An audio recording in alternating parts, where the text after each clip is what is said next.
In the history of evolution, nothing is recorded of the how, why, and when we developed into predator and prey. But that it did happen, we are all well aware.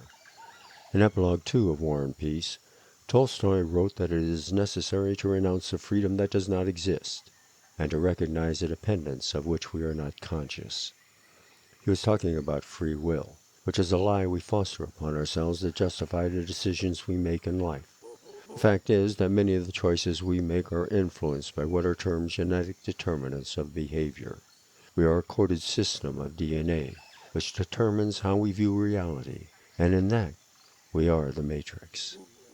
Every species, every being that exists on this planet does so only because its progenitors have been able to reproduce and create another generation. If the members of a species cannot reproduce for whatever reason, that species becomes extinct.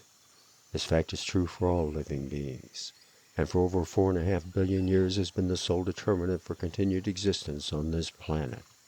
We have had to survive long enough to reproduce for our species to continue. It is a simple concept, and in that simplicity, we have been bred by evolution and through predation to react instinctually to certain stimuli. Threat response, for example. Having an instinctual threat response is a trait that promotes survival. Those that react to threats tend to survive and reproduce more than those who don't. Fight or flight, which should it be?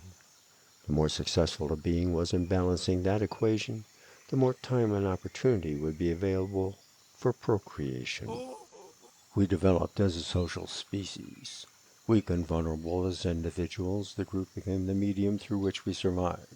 The group gave protection against predators and a better chance of acquiring food than any of us would have on our own. In order to survive, group members had to cooperate with each other, and a leader was chosen to direct and protect the group. Leaders were chosen through a process of elimination known as aggressive display.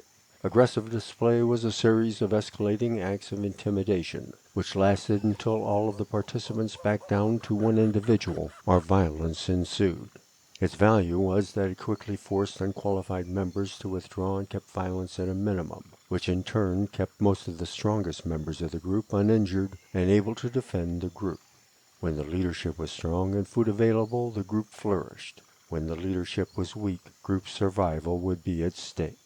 Aggressive display also created a hierarchy of status within a group, and a deference to authority also became part of our character essence. Those that weren't willing to accept the authority of the group would be exiled and forced to survive on their own. Those that accepted authority were more likely to breed in the group, where the group could protect them, and ensure that tendency would be passed on to their children. Survival depended on group support, and group support necessitated obedience to its leader. To be a member of a group, you had to either be obedient, able to take over the group, or survive on your own where the chances of procreation were slim.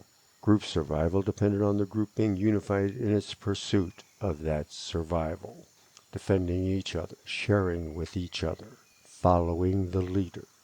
Groups tended to be relatively small because they were easier to defend and feed, and larger groups would break up into smaller units, reducing the stress on the environment that large groups have in feeding and sheltering within a given area.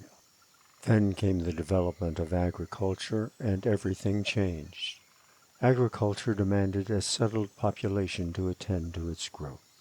A settled population allowed for the development of culture, and with it, technology and a stable society.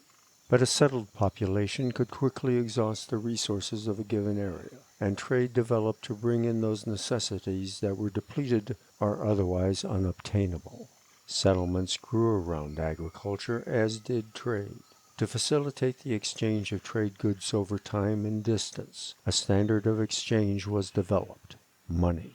With agriculture, small groups became settlements. With money, settlements grew into states and countries. Everything we create is a reflection of ourselves. What we create can only be an imitation of what we are. We need to grow and reproduce to prosper. The economic system that evolved with money as its base was the same. The difference was that money did not need to replenish resources to survive. Money reproduced itself through use. Money took precedence over group welfare, and the group became necessary only as far as it could provide for the money. Originally, leadership was defined by the welfare of the group.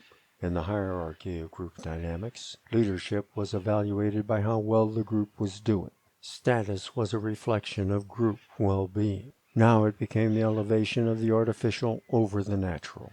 Leaders that are qualified in the artificial, the growth of money, do not make their decisions on the basis of what is best for the group, but what is necessary for the maintenance of the artificial, money. And to that end, we all become cannon fodder. As long as money is the determinant of our self-worth, none of us are worth more than a few cents.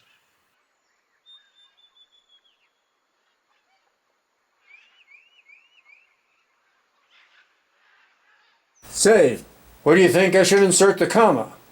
Why don't you just shove it up your cue the music?